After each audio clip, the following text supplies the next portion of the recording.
What if I told you that a single phone call between a billionaire and a Trump cabinet member might have just sparked the biggest political corruption scandal of 2026?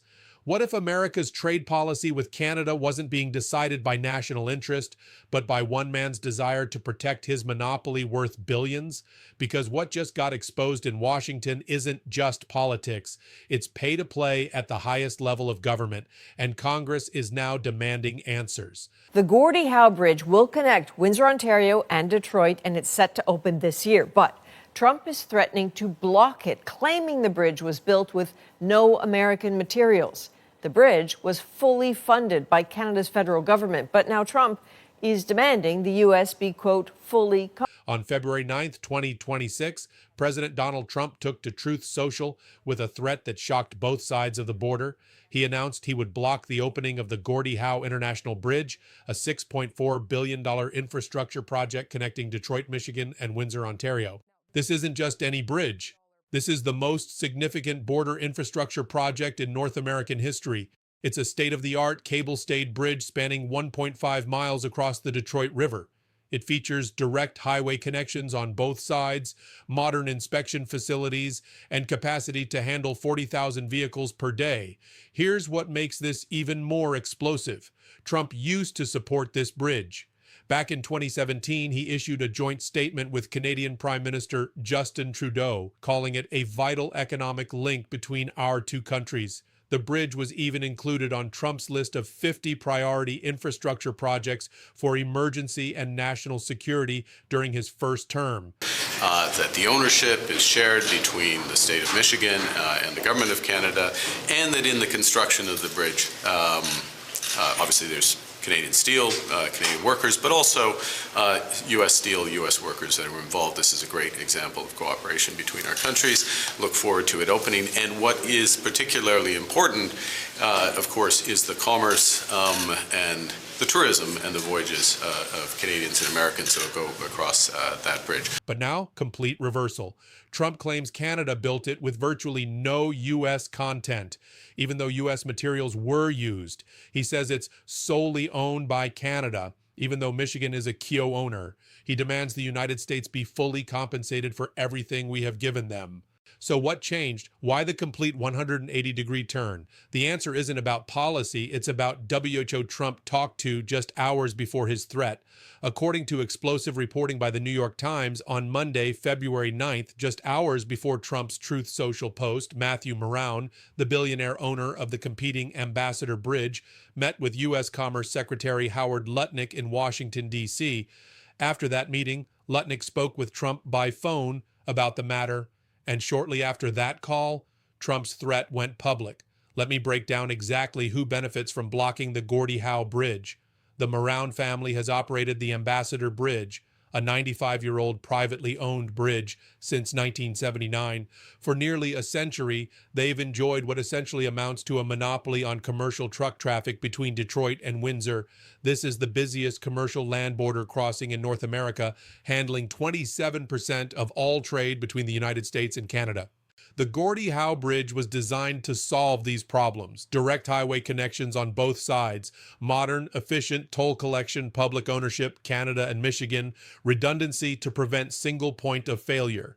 And here's the kicker: Canada paid for the entire construction, all $6.4 billion Canadian dollars. Michigan got 50% ownership for free. American workers were hired for the project. U.S. materials were used. So why would Trump suddenly want to block it?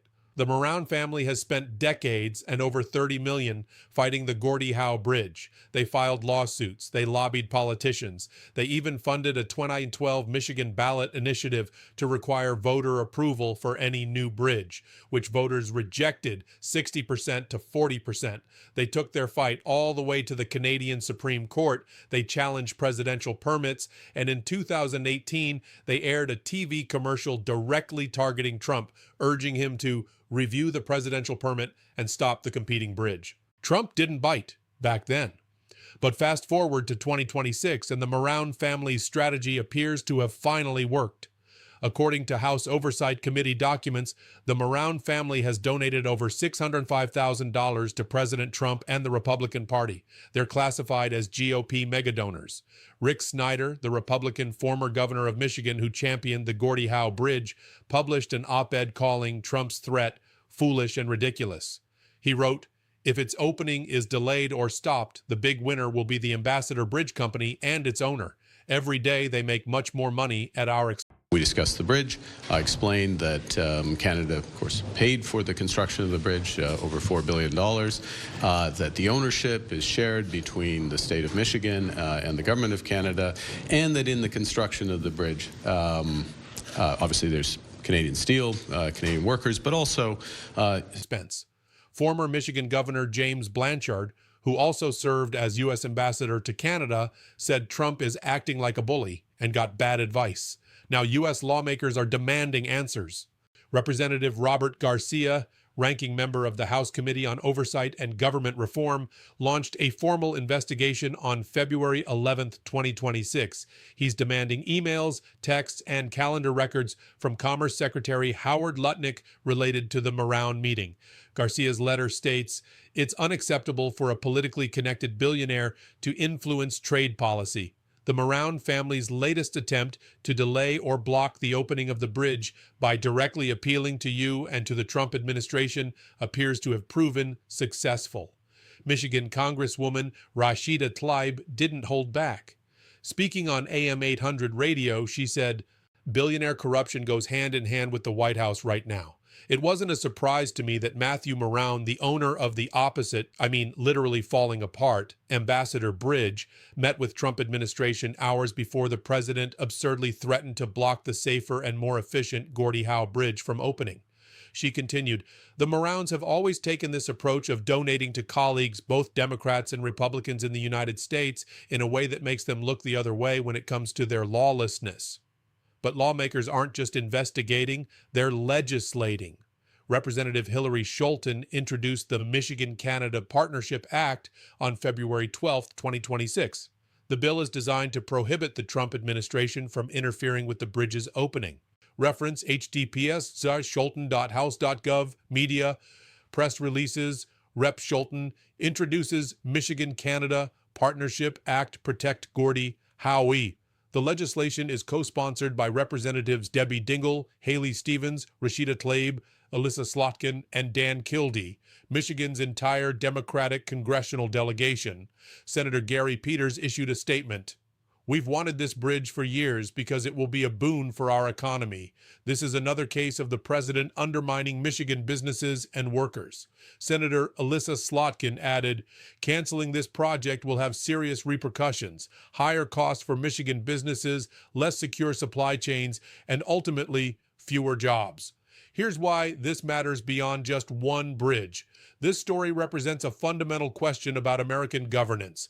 Are federal trade decisions being made in the national interest or to protect politically connected billionaires? Just days after the bridge scandal broke, the U.S. House of Representatives voted 219-211 to overturn Trump's 35% tariffs on Canada. 6 Republicans joined nearly all Democrats in what the BBC called a rare rebuke to Trump. The New York Federal Reserve reported that 90% of the cost of Trump's 2025 tariff increases have been borne by U.S. firms, not foreign competitors. American businesses and consumers are paying the price. Trump's approval ratings on economic policy have tanked. His tariff threats are now facing opposition from his own party. And the Gordie Howe Bridge controversy has become a symbol of everything critics say is wrong with his approach to Canada. Canadian Prime Minister Mark Carney has handled this crisis with remarkable discipline. On February 11th, he spoke with Trump directly about the bridge. Carney told reporters he explained to Trump that Canada paid for the bridge, not the United States. He emphasized the bridge's importance for cross-border trade and asked U.S. Ambassador to Canada Pete Hoekstra to play a role in smoothing the conversation. Carney's strategy has been to remain calm, fact-based, and institutional. He hasn't escalated. He hasn't retaliated. He's allowed U.S. lawmakers to expose the controversy themselves, and it's working. Windsor Mayor Drew Dilkins called Trump's claims nonsensical. Former Michigan Governor Rick Snyder, who negotiated the bridge agreement, stated publicly that the U.S. got a fabulous deal, a $6.4 billion bridge with 50% ownership for zero cost. So where does this go from here? The congressional investigation continues. Robert Garcia's demand for documents has a response deadline. If Commerce Secretary Lutnick refuses to comply, he could be subpoenaed. The Michigan-Canada Partnership Act faces an uphill battle in a Republican-controlled House, but it sends a powerful message. Even Trump's own party is uncomfortable with what looks like preferential treatment for a billionaire donor. The bridge itself? Construction is complete. It was expected to open in early 2026. All that's needed is staffing by the Department of Homeland Security. DHS Secretary Kristi Noem assured Michigan senators during her confirmation hearing that the bridge would be staffed appropriately. But Trump has hinted he may review the presidential permit, the same tactic the Moroun family suggested in their 2018 TV ad.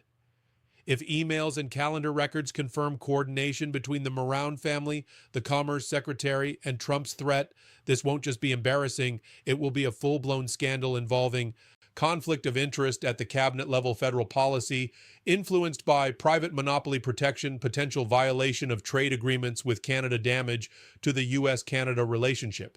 Our largest trading partner, Donald Trump, attempted to block a bridge. Instead, he may have triggered a congressional investigation that exposes how billionaire donors influence American policy. He tried to pressure Canada. Instead, he united Michigan's bipartisan leadership against him.